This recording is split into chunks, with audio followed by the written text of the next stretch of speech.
Hello dear students, good morning, नमस्कार, राधे राधे। स्वागत है आप सबका एक बार फिर डीपीएस की ऑनलाइन क्लास में। देखो बेटा, जैसा आप सबको मालूम है, मैं हमेशा आपको साइंस पढ़ाने के लिए आता हूँ। आप तैयार हो जाइए बेटा, बैठ जाइए पढ़ने के लिए। हम वापस शुरू कर रहे हैं हमारी साइंस सब्जेक्ट। और आपको पता हो तो जो हमारी प्रीवियस क्लास थी, यानी जो कल की क्लास थी, उसमें हमने क्या किया था, तो हमने क्वेश्चन आंसर किए थे और बहुत सारे क्वेश्चन किए थे, यानी ओरल क्वेश्चन किया था ए बी सी डी और ई को टोटली हमने 5 क्वेश्चन कर लिए थे।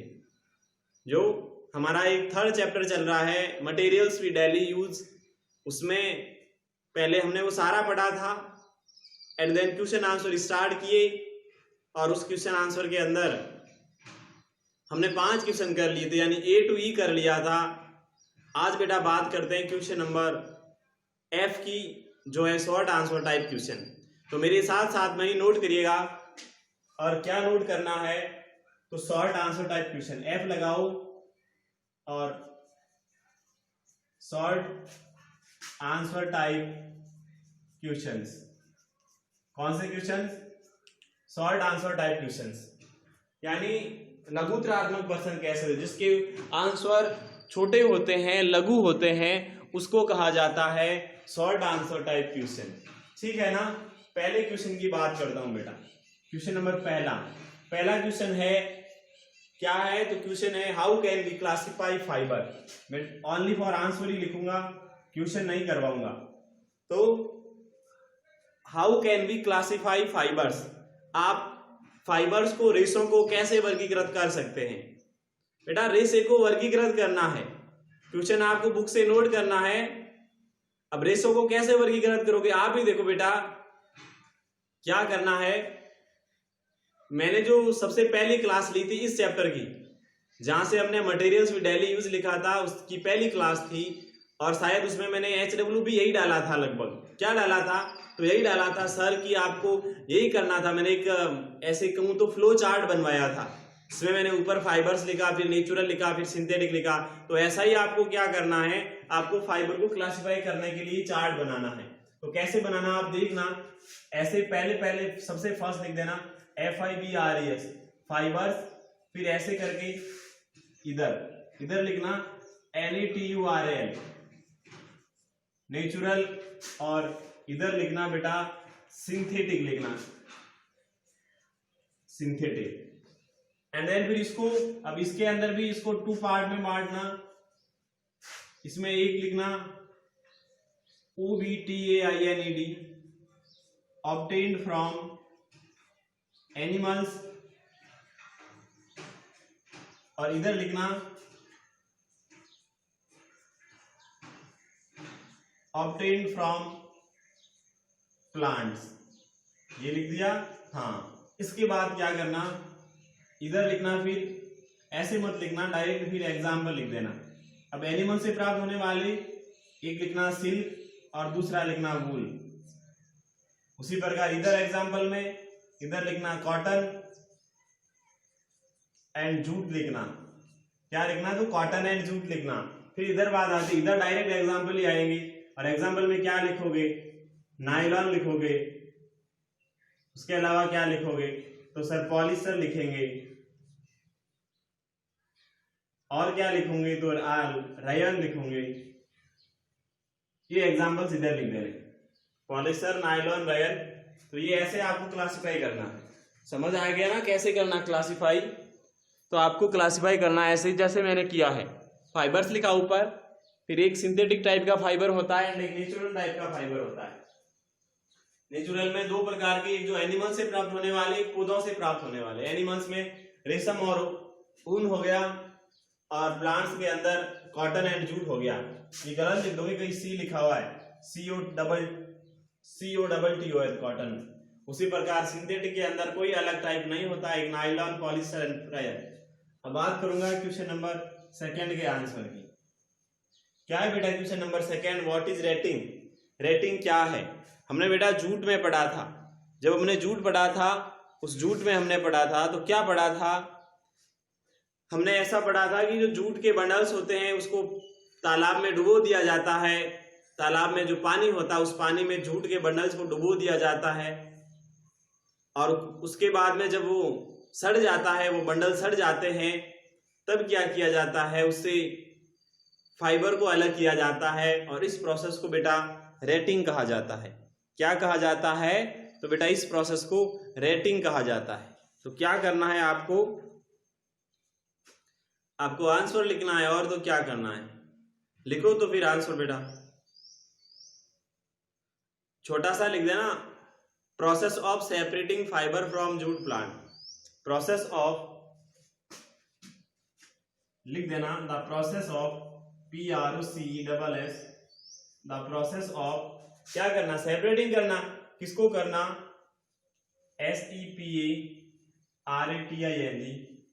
सेपरेटिंग फ्रॉम, पहले सेपरेटिंग आएगा, फाइबर्स आएगा, from jute plant, separating fibres from jute plants, is called rating. यही बेटा रेटिंग कहलाता है। क्या कहलाता है? जूट के पौधे से रेशे को प्राप्त करना है, रेशे को अलग करने की प्रक्रिया रेटिंग कहलाती है। अब बात करेंगे क्वेश्चन नंबर 3 के आंसर की। क्वेश्चन 3 है बेटा, और वो है right A short note on spinning. Spinning पर छोटा सा नोट लिखना है। स्पाइनिंग क्या होता है? तो सर कताई करना होता है, जो हमने पढ़ा था बेटा, पढ़ा था ना कताई करना। हाँ, कॉटन के कपड़े का स्पाइनिंग पढ़ा था हमने, पढ़ा था ना कॉटन के कपड़े का स्पाइनिंग करना। तो कॉटन के कपड़े का स्पाइनिंग करना पढ़ा था, तो आपको वही करना है। तो आपको अपनी बुक से ही करना है बेटा, और बुक में दे रखा है, ठीक है ना? हाँ, बुक में दे रखा है, जहां हमने पढ़ा था ना फ्रॉम फाइबर टू फैब्रिक, उसके अंदर पहला प्रोसेस गिनिंग था, दूसरा प्रोसेस स्पाइनिंग था। तो स्पाइनिंग वाला प्रोसेस पूरा करना बेटा, स्पाइनिंग वाला प्रोसेस पूरा करना है, ठीक है ना? या मैं करवा देता हूं, चलो लिखो इसका answer. It is the process of, it is the PROCESS, process of, it is the process of changing, CHANGING, changing fiber into yarn, FIBRA, fiber to fiber into yarn, fiber into yarn। पहला sentence तो है it is the process of changing fiber into yarn। फिर आगे लिखो spinning draws out the, SPINNING, spinning, DRAWS, draws, OUT, out, draws out the short fibers, out the, SHORT, short, FIBRES, short fibers from the, आगे लिखना cotton wool and twisted them, cotton wool and TWISTS, twist them together into, TOGETHER, together, INTO, into, IN लिखा हुआ, ठीक है ना? together into a long thread, long continuous thread, CONTINOUS, long continuous thread, THREAD, long continuous thread called yarn, इसको yarn कहा जाता है। फिर आगे लिखना a simple device used for, a simple DEVICE, device used for, a simple device used for a spinning, SPINNING, spinning, a spinning is a HANDLE, handle क्या होता है? हैंड स्पाइन, हैंडल नहीं, hand spinal, hand spinal, SPINDLE, या TAKLI, क्या, या TAKLI, तागली होता है, ठीक है ना, तागली भी कह सकते हैं। आगे लिखना, another hand operator, ANOTHER, another, HAND, hand operator, another, OPERATED, another hand operator device, DEVICE, device used for SPINNING, spinning is called चरखा, is called CHARK, उसको चरखा कहा जाता है। क्या कहा जाता है? चरखा कहा जाता है। उसके अलावा और लिख सकते हो कि in rural areas, in RURAL, rural ARES, rural areas यानी ग्रामीण क्षेत्रों में, people PEOPLE, people STILL, still अभी भी यूज यानी यूज कर रहे हैं, क्या कर रहे हैं? CHARK, चरखा, फॉर किसके लिए? तो मेकिंग थ्रेड, और किसके लिए?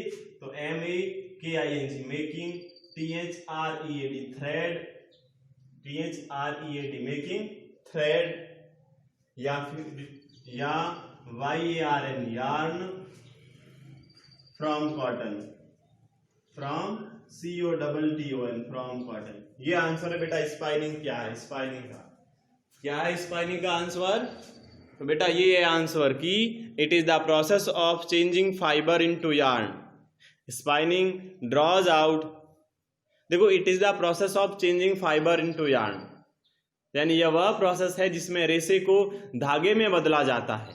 Spinning draws out the short fibers from the cotton wool, यानी कॉटन या ऊन से छोटे रेशों से कताई करने का निकाला जाता है। एंड ट्विस्ट देम, फिर उनको साथ में एक लंबे लगातार धागे में जोड़ दिया जाता है, उसको यार्न कहा जाता है। और सिंपल डिवाइस जो इसके लिए उपयोग किया जाता है उसको हैंड स्पाइनर, हाथ से चलाने वाला, या फिर तकली कहते हैं। अनदर हैंड थ्रेड जो अनदर हैंड ऑपरेटेड डिवाइस होता है स्पाइनल के लिए, उसको चरखा कहा जाता है। और ग्रामीण क्षेत्रों में लोग अभी भी थ्रेड को बनाने के लिए, यार्न बनाने के लिए कॉटन से किसका उपयोग करते हैं? तो बेटा चरखे का उपयोग करते हैं। अब बात करता हूं आगे वाले क्वेश्चन की। आगे कौन सा क्वेश्चन है? तो बेटा क्वेश्चन नंबर है 4th नंबर का। Write the uses of jute, jute के यूजेज लिखना बेटा। कल की क्लास में, नहीं तो परसों की क्लास में, यानी एक दिन पहले की क्लास, कल वाली नहीं परसों वाली क्लास, उस क्लास में हमने जूट पढ़ा था।